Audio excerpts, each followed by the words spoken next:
brinco que quando eu entrei na Chile, você falava blockchain, eu falava saúde, porque eu não tinha ideia. Então eu acho que é legal dizer isso porque muitas pessoas às vezes se assustam com os termos, com essa parte técnica, mas na verdade é só mais uma evolução de tecnologia, como tantas que a gente já viu. De repente você não tinha jogos, você não tinha portas abertas dos estádios, os fãs não conseguiam consumir aquilo e todo mundo um pouco carente, cada um no seu lugar. E foi então que a gente surge como uma alternativa para, olha, precisamos digitalizar esse mundo. Marina Fagali, gerente de relações públicas na Chiles, sonhava em ser jogadora de futebol e agora vai te contar como Flamengo, PSG e Barcelona estão marcando um golaço com os fan tokens. O torcedor, ele se sente muito valorizado também quando ele pode participar de decisões às vezes simples. Poxa, se você transforma o ingresso da temporada num NFT e você não consegue ir em todos os jogos da temporada, esse token não fungível, ele pode se fragmentar em vários tokens fungíveis, que é o ingresso de cada jogo. Se antes de eu criar o produto, eu escuto a minha comunidade, eu já tenho essas pessoas aqui dentro, eu falo, o que vocês realmente acham que vale a pena? Ei, pessoal, antes de começar o podcast, eu tô passando aqui para você lembrar de curtir esse vídeo e se inscrever no nosso canal. Sejam bem-vindos a mais uma edição do Future of Money, o nosso podcast semanal aqui na Exame, patrocinado pela Mint, pela Sicredi e pela Senior. Eu sou a Mariana Maria, repórter do Future of Money, e a minha convidada de hoje entende tudo sobre esportes e blockchain, que é a Marina Fagali, gerente sênior de Relações Públicas e Institucionais na Chiles. Oi, Mari, tudo bem? Bom, obrigada pelo convite, é uma honra estar aqui, poder contar um pouquinho para vocês desse tema tão peculiar, né, que a gente, acho que mais do que falar sobre blockchain, é cripto, né, como que é essa interação entre tecnologia de ponta, que é a base da estrutura do cripto, e esporte podem se correlacionar.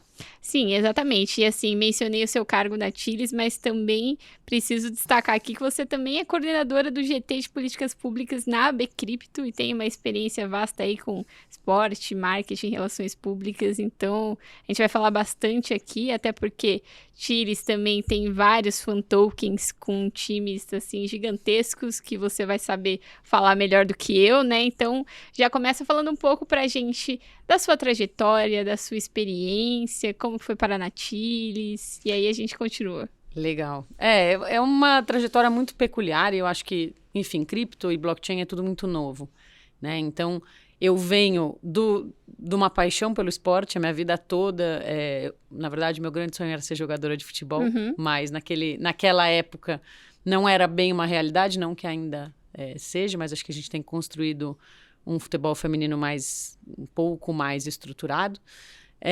E aí, na minha trajetória, buscando algo que fizesse sentido, eu me encontrei nas relações públicas, né? Esse lugar em que a gente conhece e se relaciona com diferentes públicos e entrega estratégias de comunicação, mas eu sempre quis unir isso com o esporte de alguma maneira. Aí, depois de algumas passagens por grandes agências de comunicação, que eu fui desenvolvendo esse olhar generalista para a comunicação integrada, estratégias de comunicação 360, eu fui me especializar em marketing esportivo em Barcelona, no Johan Cruyff Institute. Quando eu voltei, tive mais algumas passagens aí por agências, depois comecei a migrar para startup. Quando finalmente surgiu essa vaga do Grupo Chiles aqui no Brasil, eles estavam abrindo a operação em Brasil em meados de 22, com uma vaga para liderar a área de relações públicas. E uma colega que eu conheci na época que eu morei em Barcelona, que já estava trabalhando lá, falou, olha, eu acho a sua cara, né? Acho que você devia aplicar. E a gente começou a conversar, eu apliquei para a vaga e desde então mergulhei nesse universo cripto que, para mim, era assim, eu brinco que quando eu entrei na Chile, você falava blockchain, eu falava saúde, porque eu não tinha ideia, né? Então, eu acho que é legal dizer isso porque muitas pessoas, às vezes, se assustam com os termos, com essa parte técnica, mas, na verdade, é só mais uma evolução de tecnologia, como tantas que a gente já viu no último século acontecerem, né? Então, não tem que se assustar. É o que a gente vai estudando, que a gente vai aprendendo, e eu vou tentar... Aliás, a Chiles também, eu acho que com toda essa questão dos fan tokens e do esporte, traz isso de uma forma mais inteligível, mais intuitiva para as pessoas, assim, mais próxima da nossa realidade, menos técnica, sabe? Sim, e aí já entrando um pouco em Chiles, eu quero que você me conte também, até para quem está ouvindo entender um pouco melhor sobre esse universo de fan tokens, que foi uma coisa ali que surgiu de uma forma muito explosiva ali uns anos atrás, mas agora deu ali uma mudança ali, não está mais tão explosivo assim, mas ainda é um assunto que vale a pena falar, vale a pena mencionar, principalmente integrando blockchain e esporte. Então, conta pra gente o que vocês já fizeram em Chiles, o que estão fazendo e, principalmente, né, grandes iniciativas que eu sei que vocês têm ali, fan tokens com times gigantescos. Sim. Bom, a Chiles, na verdade, o grupo Chiles nasce em 2018, né, nesse entendimento de que havia uma tecnologia emergente e tinha muito espaço para ela se desenvolver, e um desses espaços poderia ser o esporte, né?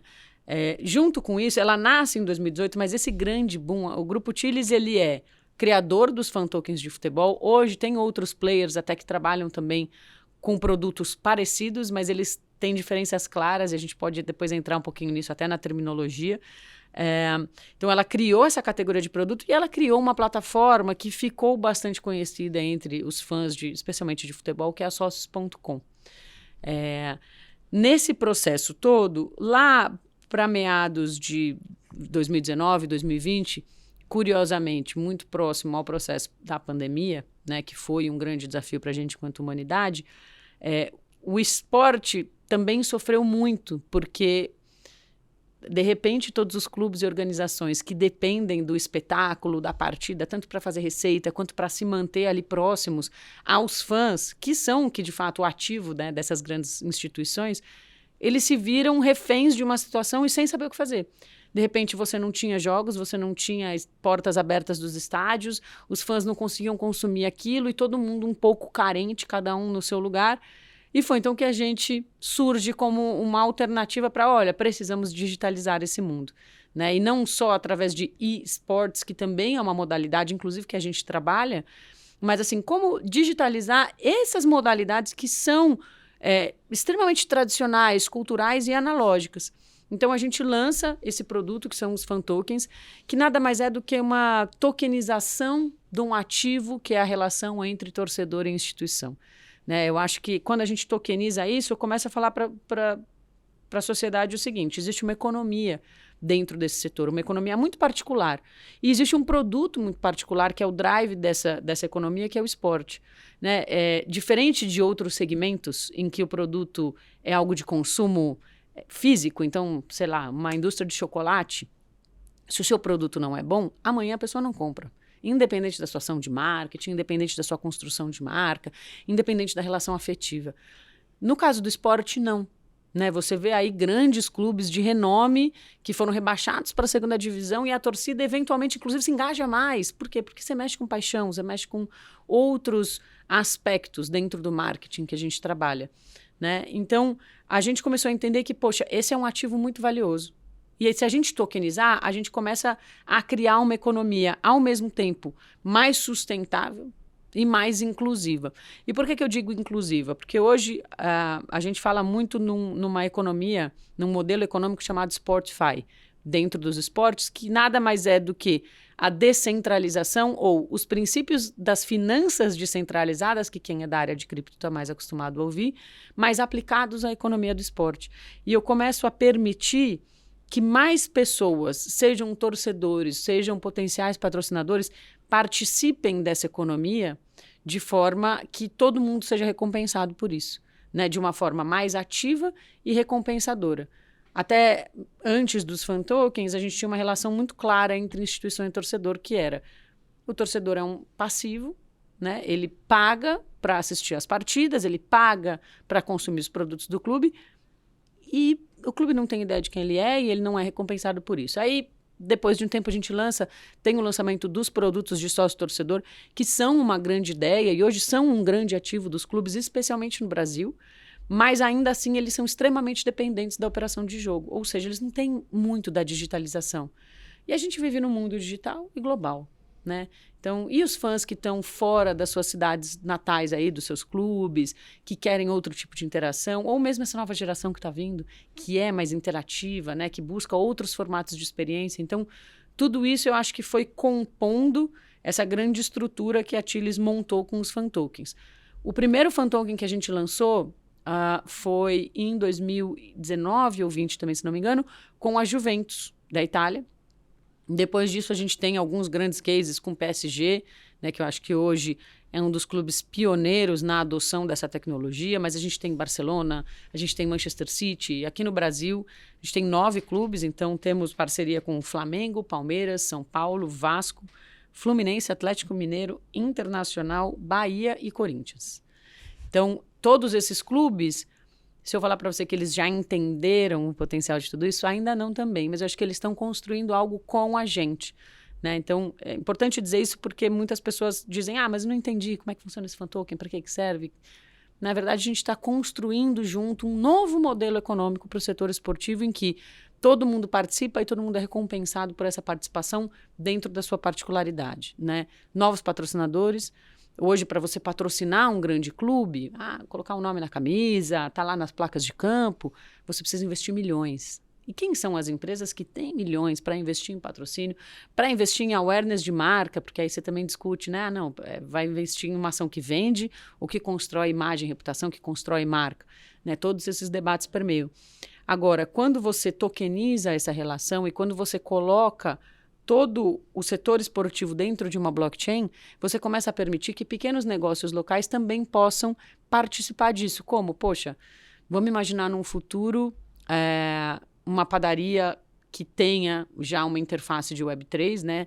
Que tenha ali um contrato inteligente e que diga que todo torcedor do Palmeiras, depois de uma vitória do clube que tiver fan token, vai ganhar desconto na hora do checkout.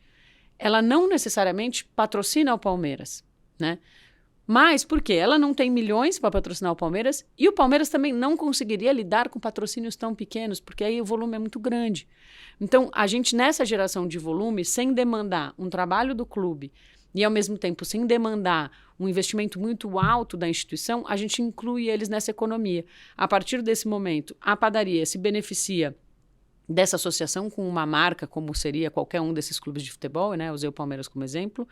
A gente beneficia o torcedor, porque às vezes ele não mora perto do estádio, não pôde ir ao estádio por alguma razão, não gosta de ir ao estádio porque, não sei, tem medo, porque tem filho pequeno, enfim. Mas ele recebe algo por ser torcedor e por ter aquele fan token.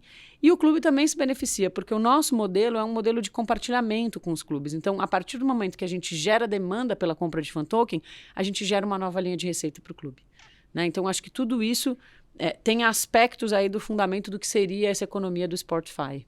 Legal, e quando a gente fala de novas tecnologias, inovação e tudo mais, tem muita coisa que a gente discute que tá ali, né, ainda no campo das ideias, ainda não aconteceu. Mas eu queria que você trouxesse também, até você citou uma lista super extensa de times, assim, só no Brasil que vocês têm fan tokens. Então eu queria que você trouxesse um pouco do que já foi feito, do que já aconteceu, assim, em termos de experiências, construção de comunidade, adoção, como é que tá rolando esse mercado de fan tokens, não só no Brasil, né? Acho que a gente fala muito de Brasil porque, né, é o nosso país, mas também no mundo. Legal.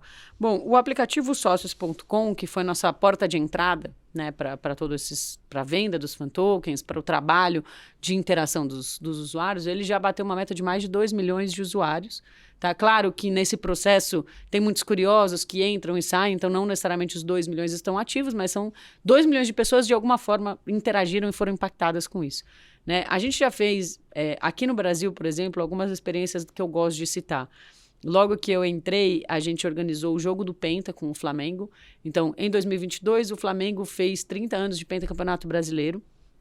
E aí foram, se não me engano, 20 torcedores que possuíam uma quantidade X de fan tokens puderam experimentar, jogar na Gávea com os ídolos do pentacampeonato. Então, a gente tinha lá Júlio César Imperador, eu não vou lembrar o nome dos jogadores todos agora, mas o Júlio César foi um que marcou bastante, porque foi, acho que, quem deu o passe para o gol do pentacampeonato. Jogar com os ídolos daquele título, na Gávea, com o uniforme completo do Flamengo, com transmissão ao vivo na Flá TV, com arbitragem, com um hino, então uma experiência de ser um atleta por um dia, né? Ou a gente uma vez também, na final da Sul-Americana com o São Paulo, a gente colocou para resgate para os torcedores que tinham fan tokens a chave do camarote no Morumbi. E eles puderam levar 30 amigos para fazer uma watch party ali deles dentro do camarote no Morumbi para assistir a final da Sul-Americana. Bahia, quando o Bahia anunciou, né, que tinha sido adquirido pela SAF do Citigroup, a gente promoveu uma viagem para 2 torcedores do Bahia, com tudo pago, para Manchester, para participar do Bahia Day, que era o dia que eles iam anunciar. Então, teve blue carpet, eles viram os jogadores entrarem de perto, assistiram o jogo do camarote, jantaram com o presidente do City, assistiram o show do Carlinhos Brown, tudo isso. Ficaram hospedados no CT do City, né? Então, isso também é muito legal. Essas são algumas das possibilidades, né, de experiências incríveis que a gente faz. Mas eu acho que essas ainda também não necessariamente são tão escaláveis. Eu acho que é legal citar também dia a dia, né? Os clubes, eles são uma marca, no fim do dia. É uma marca que mexe com paixões. O torcedor, ele se sente muito valorizado também quando ele pode participar de decisões, às vezes, simples. Então, qual vai ser a bandeirinha de escanteio que vai ficar ali no estádio por toda a temporada? Que toda vez que você assistir o jogo que foi escanteio, você vai ver e falar, nossa, eu que escolhi esse design. O design de camisa, de ônibus, música que vai tocar no estádio quando fizer gol, quando fizer aquecimento.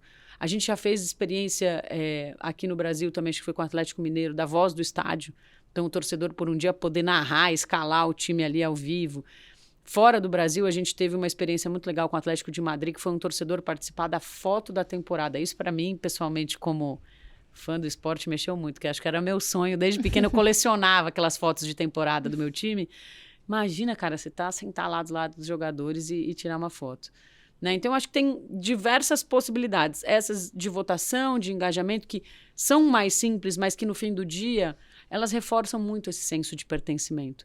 Né? Elas fazem com que o torcedor ele se sinta ouvido, de fato, pelo clube e participe. Não necessariamente da governança, tem muito torcedor que desafia, não, mas eu quero escalar meu time, mas isso seria muito complexo de equacionar. Agora, decisões na construção da marca do time, que na real é um grande ativo ali, né, e se sustenta, isso sim, a gente tem conseguido promover bem.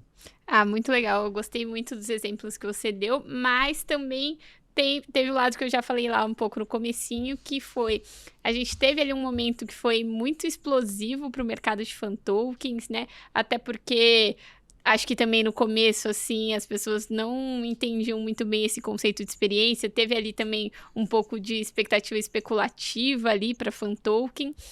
E junto com os NFTs ali, o assunto meio que deu uma morrida. Como que funciona para você que tá aí, né, envolvidaça com isso? Quais são os desafios que vocês enfrentam agora para manter também, né, todas essas marcas de pé, né, que cada time acaba sendo uma marca, como você mesmo disse. Então, quais são os desafios? Como que você enxerga esse cenário atual agora que já não tem tanto hype mais para fan token? Eu acho que, na verdade, é até bom que não tenha hype, porque o hype, ele não é sustentável. Eu acho que qualquer tecnologia de ponta, quando você lança, ela passa por um momento de hype, ela passa por um momento de desilusão, e depois ela vai construindo o platô dela, em que aí sim você criou uma educação, um entendimento a ponto de tornar aquilo sustentável. Né? Então, eu acho que a gente está nesse momento. A gente está... Porque o hype, e é muito curioso, o hype de fan token, ele vem pelo hype do fan token, e até dos tokens não fungíveis, que são os NFTs, mas ele vem pelo hype do cripto e ele vem por um momento econômico diferente. Né? Então, era o que a gente chama de bull market no mercado cripto, em que havia muito dinheiro disponível, havia muito apetite ao risco e havia muito apetite ao novo. Então, eu vou lá e eu vou sair comprando sem saber o que isso significa, tinha especulação, vou ganhar dinheiro, não vou ganhar dinheiro. Depois isso claramente entra no processo de desilusão e aí muitas pessoas que compraram achando que aquilo era só uma forma de fazer dinheiro fácil, descobriram que não era bem assim e se decepcionaram. Porque, na verdade, não entenderam o que é um ativo, um token de utilidade, né? E qual é a utilidade que ele vai entregar. E aí, quando você pergunta dos desafios atuais, eu acho que esse é um dos grandes desafios, a gente conseguir entregar mais utilidade para esses fan tokens. Por quê? Porque hoje, mesmo essas experiências que eu citei, é uma utilidade muito evidente, muito incrível, mas ela é extremamente atrelada às possibilidades do clube, que não são tão escaláveis, como eu mencionei. Agora, o potencial de escala da utilidade, ele está exatamente vinculado ao potencial de adoção da tecnologia blockchain. Então, o usuário final, ele não precisa entender o que é essa tecnologia blockchain. Ele precisa entender o benefício, precisa entender, eu vou comprar fan token e eu vou ter esse benefício. Só que esse benefício ele vai ser construído pelas marcas, pelas empresas, pelos negócios locais que começarem a integrar a tecnologia de blockchain dentro dos seus próprios sistemas. Sejam sistemas de checkout, sejam sistemas preditivos, né? Então, tem uma série de coisas que agora estão começando a ser desenvolvidas. E aí, isso é muito legal, assim. Eu acho que a gente está entrando nesse momento, mesmo enquanto corporação, né? O Grupo Tilis hoje, a gente lançou esse ano, pela primeira vez, uma série de hackathons, que é exatamente para estimular essa comunidade de desenvolvedores, de builders, a terem ideias inovadoras para esse setor. Olha, é um setor muito carente, de muitas possibilidades dentro do que a tecnologia pode oferecer. Mas se a gente ficar dependente só do Grupo Tilis desenvolver isso, isso vai demorar bastante. E durante o processo, até agora, era isso que aconteceu. Isso que você estava comentando com a gente, que de todos os funcionários do Grupo Tilis, a maioria é desenvolvedor. Exatamente. Porque a gente ficou, esse processo todo, imagina, desde 2018 até 2023, sendo o que a gente chama de blockchain de segunda camada. Né? Então, a gente ainda estava testando muitos os modelos, fazendo um onboarding primeiro, trazendo essas pessoas para dentro, né? Em 2023, a gente lançou a nossa mainnet, ou seja, a gente se tornou uma blockchain de primeira camada. A partir desse momento, a gente se tornou, de fato, a infraestrutura para o setor construir por conta própria. Fazendo uma analogia para ficar mais fácil de entender, é como o momento que a Apple abriu a App Store dela, né? Existe um primeiro momento em que a Apple lançou o primeiro smartphone, e a gente começou a entender o que era aquele smartphone. Era legal, não era legal, aquela tela touch, era tudo esquisito, não tinha o jogo da minhoquinha que todo mundo gostava de jogar. Eu não sei, né, quem ouve se viveu isso, eu vivi muito, estou entregando a minha idade aqui, mas foi todo um processo. E aí, naquele momento, só a Apple criava aplicativos. De repente, ela viu que, cara, ela criou aquele utilitário para, de fato, ser algo que hoje é parte da nossa vida, né? Cada vez que eu fiquei sem celular, foi uma coisa maluca, assim, o desespero que dá, porque até o meu despertador é ali, né? E ela falou, poxa, não posso ser só eu desenvolvendo aplicativos, então vou abrir. Quem quiser desenvolver aplicativo, você desenvolve e coloca lá na App Store. Então, é um pouco isso que a gente está fazendo, só que dentro agora desse modelo de Web3. Abrimos a nossa App Store e agora a gente precisa o quê? Contar para os desenvolvedores, para as pessoas, inclusive que às vezes nem são desenvolvedores, são pessoas que têm ideias de negócio, né, que são os builders que a gente chama, de que, olha, existe essa ferramenta, existe essa possibilidade e existe essa carência. O esporte, ele é muito carente de inovação ainda, muito. Tem muito espaço para a gente trabalhar, né? Esse é um exemplo do que eu dei do Spotify, de como a própria economia pode ser mais inclusiva. O que isso quer dizer? Cara, você não precisa nem necessariamente trabalhar com o esporte. Você pode trabalhar na padaria da esquina, mas você pode trabalhar na padaria da esquina e criar um mecanismo de checkout que integre com uma carteira descentralizada, que possa trabalhar com fan tokens ou que possa trabalhar com cripto, né? A gente tem hoje uma corretora que lançou pagamento já em cripto, por exemplo. Porque o fan token, ele é um criptoativo. É que ele não é nem meio de pagamento, nem fim de investimento, mas ele é um criptoativo. Então, ele está vinculado à evolução desse setor como um todo, por isso até que eu também acabei entrando na AB Cripto. Então, eu acho que a gente entender esse desafio, aumentar esse desenvolvimento de soluções, é o que vai entregar a utilidade, mas a gente está só começando. Né? Então, a gente teve agora um hackathon que encerrou no começo do mês aqui no Brasil. A gente premiou o projeto vencedor com uma viagem com tudo pago para Paris, porque em julho a gente vai ter nossa edição global, o Hack em Paris, que vai ser no estádio do PSG. Acho que de todos os grandes clubes que eu citei aqui, vale mencionar que o PSG hoje é o clube que está mais à frente, eu acho, dentro do cenário do futebol, no entendimento de como usar a tecnologia blockchain dentro do seu sistema para duas frentes. Né? Você tem uma possibilidade de abertura de novas linhas de receita. Então, ao mesmo tempo, o clube faz dinheiro vendendo fan token e o PSG faz dinheiro sendo validador da rede, que significa que ele recebe um incentivo para validar todas as operações que acontecem dentro daquela rede. E, ao mesmo tempo, você começar a entender como clube também que a tecnologia blockchain ela pode te entregar eficiência. E isso poucas pessoas falam. Né? Eficiência de sistema, por quê? Vamos supor que a gente está fazendo uma auditoria financeira da prestação de contas de um clube. Ninguém quer errar, mas nós somos humanos. Eu botei ali as contas numa planilha, olhei, tá tudo certo, vou passar para a Mari. Mari, audita essas contas, você vai olhar, tá tudo certo. Quando chega no Jonas, ele fala, cara, passou pela Marina e pela Mari, mas tem um erro nessa linha aqui. Quando você programa isso de forma sistemática, você diminui essa possibilidade de erro. E, ao mesmo tempo, o tempo que eu levo para produzir essa planilha, para passar para você revisar essa planilha, para passar para o Júnior, isso né, a gente vive numa era em que o tempo tem sido trocado por dinheiro. Então, você torna mais eficiente e menos passível de erro algumas operações que podem ser programadas por sistema. Então, a blockchain ela é interessantíssima para esse lugar também, de aumentar a governança, porque ela é transparente, todas as operações estão lá, são rastreáveis, você vê o que está acontecendo, né? Então, tudo isso é muito legal e isso são lugares que a gente está começando a navegar. E o PSG entendeu. Então, a gente vai fazer esse hackathon agora lá no estádio, em julho, para encontrar desenvolvedores do mundo inteiro, tanto para trocar informações e crescer esse conhecimento, esse entendimento, essa adoção, quanto para começar a criar essas grandes soluções que daqui 5, 10 anos, talvez o Fantoken volte ao hype, mais um hype aí sim, sustentado por entrega real de utilidade. Não, é muito legal que você citou esse hackathon, saiu também lá na Exame, para quem acompanha as nossas notícias e quem não acompanha também quiser acompanhar, tá lá. E é muito interessante isso que você comentou, e inclusive eu fiquei curiosa, né, porque já passou ali, né, uma etapa desse desafio e já teve um vencedor aqui no Brasil. Qual foi o projeto? O projeto chama Champ. É um projeto muito legal, na verdade, em que eles usam uma estrutura de Web 2, ou seja, o potencial viral dos grandes vídeos de redes sociais na internet, para impulsionar novas manobras, novos tricks, tanto de atletas profissionais quanto de atletas amadores. Nada mais é do que você pode ir em qualquer estádio, em qualquer jogo, seja de um clube profissional, seja no interuniversitário, que eu joguei muitos por aí, nunca fui reconhecida por isso. Na ECA, inclusive, que é inimiga da minha faculdade, FEFELESH, né? A gente Exatamente. fez a mesma lá na USP. Mas eu jogo com a FEFELESH hoje em dia em alguns campeonatos aí de formadas.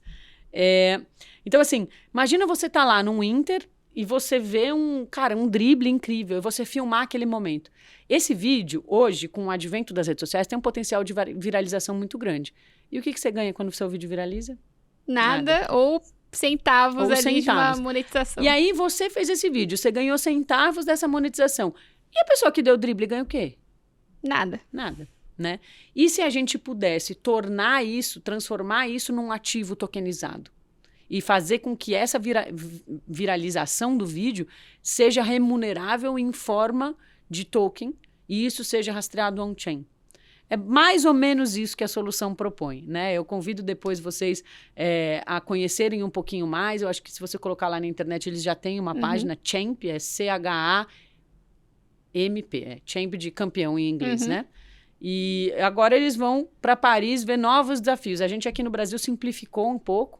A ideia, tinham 4 trilhas, tá? Então, a gente tinha uma trilha de NFT e DeFi mesmo, que é onde eu tendo a dizer que o mercado está um pouco mais desenvolvido. Então, muitas soluções de NFTs. Teve uma solução que eu gostei bastante também, de um projeto que propunha quase que um Cartola em Web3. Hoje o Cartola acontece em Web2, né? Imagina ele ser tokenizado e você, de fato, poder rentabilizar o time que você escalou, o desempenho do seu atleta ou não. Então, essa foi muito legal. Muitas soluções de figurinhas, que eu acho que é muito comum, né? Colecionável digital é até uma coisa que a gente trabalha bastante na Tilis, porque, independente da monetização, o fã de esporte sempre colecionou figurinha. A gente sempre teve os álbuns da Copa, o álbum do Brasileirão. Eu, pelo menos, tinha todos, né? Além do fato de você bater bafo, que era muito legal, mas tinha a própria coisa de você completar o álbum, de você ter aquele momento ali eternizado. E nada mais é do que você trazer, o NFT é você trazer isso para dentro da rede, digitalizar e eternizar isso de alguma forma. Mas a gente tinha também trilhas de monetização de conteúdo, que foi onde a Champ se destacou, né? A gente tinha trilhas sobre governanças descentralizadas. Então, como é que, de repente, você propõe um novo modelo de governança através da tokenização? Né? Isso é bastante desafiador também no esporte, mas seria muito bacana ver algumas soluções nesse sentido. E a quarta é mesmo de dar utilidade para os fan tokens, né? Então, a gente tem se eu não me engano, o segundo colocado, que é o Fanatic, que também propõe uma coisa de você ter um serviço customizado dentro do estádio pelo fato de você ter fan token. Por quê? Ele identificou um problema que é, quando você vai ao estádio assistir o seu time, às vezes você perde Ou você tem que escolher, ou você perde uma parte do jogo passando na fila para comprar uma bebida, uma comida, para ir ao banheiro, ou você espera para ir ao intervalo. Mas se você espera o intervalo para ir, você pega uma fila maior ainda. E aí você perde o começo e às vezes você perde um gol, você perde algum momento importante. Então eles propuseram algo que era quem tivesse fan token conseguiria fazer um pedido por aplicativo, e isso ia direto para o sistema, e o clube poderia servir no lugar. Muito bacana também. O terceiro colocado, que foi o FanPass, ofereceu uma solução de tokenizar ingressos de temporada, que é algo também bastante discutível, né? Poxa, se você transforma o ingresso da temporada num NFT e você não consegue em todos os jogos da temporada, esse token não fungível, ele pode se fragmentar em vários tokens fungíveis, que é o ingresso de cada jogo. E você, ao mesmo tempo que rentabiliza na comercialização desse ingresso da temporada, do dia que você não vai, o clube também recebe parte dessa transação. Então, algumas propostas aí que eu acho bem bacanas, mas, cara, tem muitas possibilidades ainda para ser desenvolvida.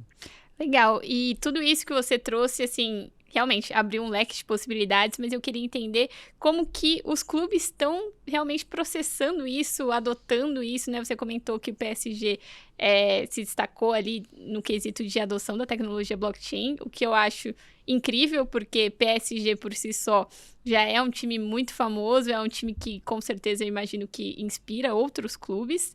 Mas como é que tá o cenário aí, né, de adoção, né? Você falou que muitos clubes que já têm fan token ainda não entenderam exatamente a tecnologia, né? Então, como é que tá esse processo? Então, esse processo eu acho que é uma outra parte do nosso desafio, tanto com os clubes, quanto com a comunidade de fãs, quanto com a sociedade em geral, que é exatamente educar sobre todas essas possibilidades. E eu acho que não tem muito, assim, eu posso falar, a gente pode dar palestras, dar aulas, a gente está fazendo um roadshow pelo Brasil inteiro com diversas universidades em que eu levo um pouco desse conhecimento do que é essa economia Sportify, né, de como tokenizar a economia do esporte, mas a verdade é que a gente precisa ter alguns casos reais para que isso se tangibilize na vida das pessoas. Então, eu diria que, principalmente aqui no Brasil, a gente tem bastante desafio de conseguir mostrar essa visão para os clubes e compartilhar essa visão com eles. A gente tem muita abertura para criar, e então, assim, a gente tem bons relacionamentos com os clubes que são nossos parceiros, eles entendem essa particularidade, inclusive, de que o fan token, ele não é um produto licenciado, como a gente está acostumado a ver. Ele é um produto do clube.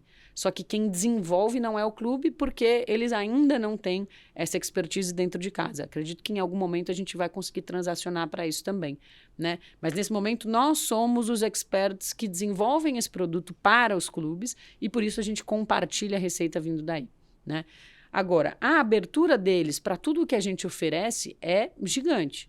Por quê? Porque eles entenderam que, poxa, para eles é interessantíssimo, é uma nova linha de receita sem prejuízo nenhum, né? Quando eu falo da própria economia inclusiva, da padaria poder fazer uma ação de promoção para algum torcedor que tenha fan token, ela vai nessa linha. Ah, o clube está perdendo porque ele não está capitalizando nesse patrocínio? Não, porque ele não teria condição de absorver o volume de pequenos negócios querendo participar daquela marca, só que ao mesmo tempo ele está gerando demanda de compra de um produto que é metade dele, né?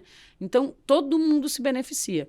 Eles entendem que há benefício sem prejuízo, porém, ainda é bastante desafiador, inclusive, encontrar quais são as veias de crescimento em cada ecossistema, porque eu acho que, principalmente no Brasil, mas no mundo inteiro, cada clube está num nível de maturidade da adoção de tecnologia e de inovação, por um lado. Por outro, cada clube tem um formato de estrutura, de time administrativo, de governança muito particular, né? Então, em clubes que a gente tem entrada mais no setor de tecnologia e inovação, em clubes que a gente tem mais entrada no setor de marketing. E isso vai também, a gente não tem uma linha base, padrão do que a gente faz. A gente faz a mesma coisa com todos os clubes. Cada clube é um clube. Cada contrato é um contrato, cada negociação é uma negociação, cada relação é uma relação, né? A gente tem tentado minimamente ter um mínimo básico que a gente oferece para os torcedores que possuem fan tokens, mas agora o nosso desafio cara, a gente precisa fazer mais e a gente precisa trazer os clubes cada vez mais junto com a gente para dizer assim, quais são os problemas que vocês têm que a gente talvez consiga apoiar a solucionar com essa tecnologia. Eu acho que essa educação ia ser o desafio maior com os clubes. Com a sociedade civil é simplesmente entender que, cara, não é para ganhar dinheiro rápido e fácil, é para, de fato, você ter um benefício. mas você pode ganhar dinheiro também, né? Então, a gente também está nesse processo. Eu gosto muito de uma teoria que eu tenho falado muito sobre ela para explicar os fan tokens, que é uma teoria de um professor do MIT, chamado Thomas Malone, que escreveu um livro chamado Futuro do Trabalho. E ele traz essa teoria aplicada à cultura organizacional. Só que ela transpassa a cultura organizacional e ela é aplicável na sociedade inteira, até porque ela bebe na fonte da psicanálise, que é o seguinte: o ser humano ele tende a se engajar com algo desde que, numa equação de 3 variáveis, ao menos uma delas seja resolvida. E essas 3 variáveis são dinheiro, amor e glória. Se eu te ofereço dinheiro, você se engaja, né? Então, muita gente se queixa do trabalho, mas vai todo dia trabalhar. Por quê? Porque tem dinheiro e precisa pagar boleto no fim do dia, né? Amor, é o que eu falei, isso está intrínseco ao esporte. Cara, torcedor de futebol é uma coisa maluca. Você pode lançar qualquer coisa, sem utilidade nenhuma, e ele vai comprar. Por quê? Porque ele ama. Ele ama o clube, ele quer pagar aquilo para o clube, ele quer ajudar o clube a dar certo, a subir para a primeira divisão, qualquer coisa. E a glória é uma questão de status. Então, é você pertencer a uma comunidade exclusiva, você ter acesso a esses benefícios, você sentir esse senso de pertencimento que é muito importante ao ser humano, especialmente quando você sente que não é todo mundo que acessa a isso, né? Então você fala, nossa, eu sou especial. Então, os fan tokens entregam essas 3 coisas. Por quê? Amor, primeiro de tudo. Tudo que é esportivo, tudo que é produto esportivo envolve amor, né? Por essência. Glória. Hoje, os token holders fazem parte de uma comunidade exclusiva, que tem benefícios exclusivos, que acessam coisas que nem todo mundo pode acessar. E dinheiro, porque no fim do dia ele é um ativo monetizado e ele é comercializável. Então, ele é volátil. Ah, mas e o que o desempenho do clube tem a ver com o valor do fan token subir ou cair? Objetivamente, nada.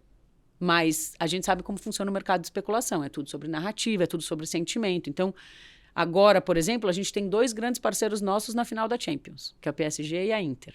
Se você for analisar o gráfico desses fan tokens, você vai ver que há um comportamento padronizado prévio a esses grandes eventos em que o token sobe, o valor do token sobe, ou seja, há mais demanda, porque há uma expectativa que o clube vai ganhar e que isso vai valorizar. Só que chega um momento, quando chega no jogo, isso começa a cair. Por quê? Porque agora chegou, saturou esse valor nesse momento. Chegou numa sobrecompra, agora eu vou fazer uma sobrevenda, e aí começa todo mundo a vender e a liquidez desse ativo vai diminuindo. Né? Então...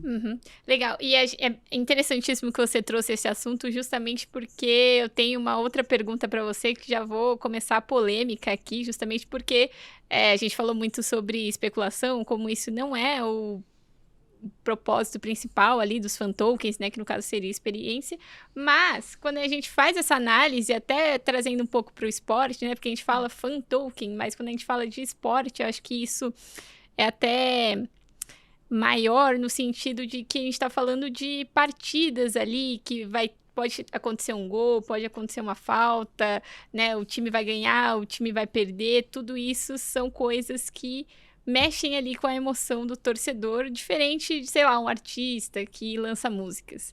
Então, tem muitas mais variáveis ali que a gente está vendo também ganhar destaque num outro lado ali, que são as bets, né?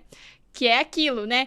Você acertar se o fulano de tal vai ter uma falta, vai fazer um gol, se o time vai ganhar ou não vai ganhar, tudo isso também é uma coisa que traz emoção ali para o torcedor e também tem o viés especulativo financeiro ali. E acaba sendo um desafio para vocês também, que trazem esse lado mais da experiência, mas tem que competir ali com um mercado que tá cada vez, assim, maior, né? Maioria dos patrocínios de times também site de bet e tudo mais, e, enfim, várias controvérsias que vou deixar você opinar um pouco. Boa, não, adorei a pergunta, porque é algo que eu tenho refletido muito e tenho conversado com muitas pessoas, até porque, como você mencionou, cada vez que eu vou para alguém que não conhece muito, explicar que eu tenho um produto inovador no setor desportivo, a primeira pergunta é, mas é aquela coisa de aposta? Não, não é. Né? A gente tem um lugar do mercado preditivo, mas não é aposta, né?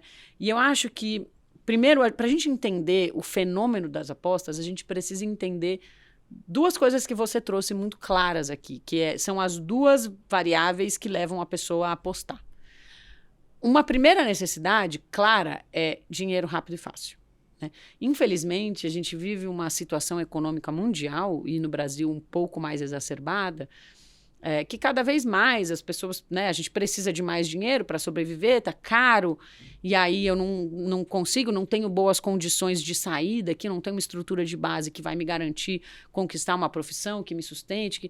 Então eu vou o quê? Eu vou buscar saídas e soluções rápidas de fazer dinheiro rápido. Uma promessa que não existe em mercado nenhum, né? Então, se você acha que você vai resolver a sua vida jogando na loteria ou apostando no cartão amarelo de um atleta, não vai. Eventualmente, acontecem, né, situações que você ganha, mas é uma em 1 milhão, né? A gente sabe, se você... Eu no colegial estudei probabilidade com os jogos de loteria, e foi quando eu parei de jogar. Eu falei, cara, se eu pegasse todo o dinheiro que eu jogo na loteria e guardar, e investisse, e tivesse educação financeira e fizesse um investimento, talvez eu resolveria a minha vida mais do que jogando. Só que isso demora um pouco mais de tempo, né? E a gente também está nesse momento social do imediatismo. Mas existe um outro fator que você trouxe muito bem colocado, que eu gosto muito, que é o fator principalmente dessa necessidade da interação. Às vezes as pessoas apostam não porque elas querem ganhar dinheiro, mas porque elas querem interagir. Porque elas querem mostrar que elas entendem de esporte, que elas entendem, que elas sabem que aquele atleta vai tomar cartão amarelo, que ele é previsível, porque elas fazem parte daquele jogo, elas fazem parte daquela partida. E esse é o lado que a gente também bebe da fonte, né? Eu entrego, com a possibilidade do fan token, uma possibilidade de interação online, on-chain, né, digitalizada daquela partida. E isso é algo que, principalmente a nova geração, que é uma geração 100% digital, né? Hoje, meu sobrinho de 2 anos, ele sabe ligar a câmera do celular e tirar foto, gente. Assim, eu não tinha nem celular com 2 anos, né? Então, há uma necessidade de você entender um novo comportamento de uma nova geração e se adaptar a ele. Então, eu acho que as bets vão para um lado e a gente vai por outro, entregando esse mesmo benefício, que é a participação, o engajamento ativo em real time sobre aquele jogo.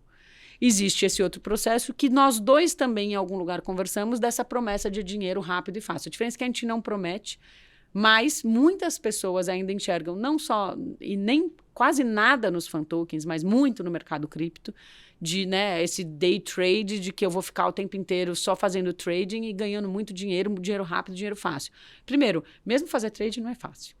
Né? Você tem que estudar, você tem que entender de análise de gráfico, de risco, você tem que ter dinheiro para arriscar, porque você pode perder, né? Então, esse é um mercado muito complexo e as apostas também entregam isso, mas a gente entrega menos, porque é isso, eu falo, com os fan tokens você pode ganhar dinheiro, você pode fazer o trade, sim, isso não é, mas ele não foi criado para isso, em primeiro lugar. Segundo, ele não vai te dar dinheiro fácil e rápido, nem no trade, nem na utilidade, né? Então, a gente tem que entender que esse é um lugar ilusório, que infelizmente muita gente cai.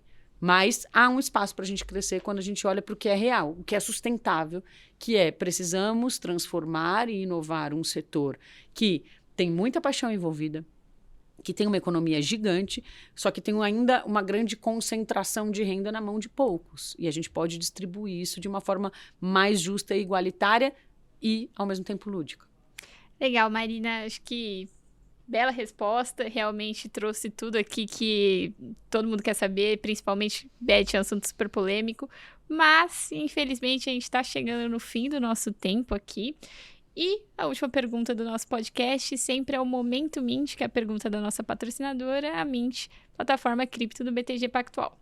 E aí eu queria saber de você, a gente falou muito sobre essa integração de blockchain com o esporte e de fan tokens também, mas eu queria saber se você imagina que tem outras possibilidades na tecnologia blockchain, além dos fan tokens, para promover essa integração ali de esporte e blockchain. Então, eu acho que, na verdade, a blockchain ela é uma infraestrutura. Né? Então, os fan tokens, eles são o que eu chamaria de B2C. Eles são a ponta final, é como essa infraestrutura se conecta com o fã, com o consumidor. Mas sim, existe muita possibilidade do uso da blockchain para diversas possibilidades dentro do setor. Que é o que eu falei, poxa, prestação de contas, governança, até uma das trilhas foi governança descentralizada. Né? Como é que a gente torna as decisões do setor mais acessíveis, a economia do setor mais acessível, as construções de marca mais participativas. Né? Ou mesmo, cara, criação de um produto.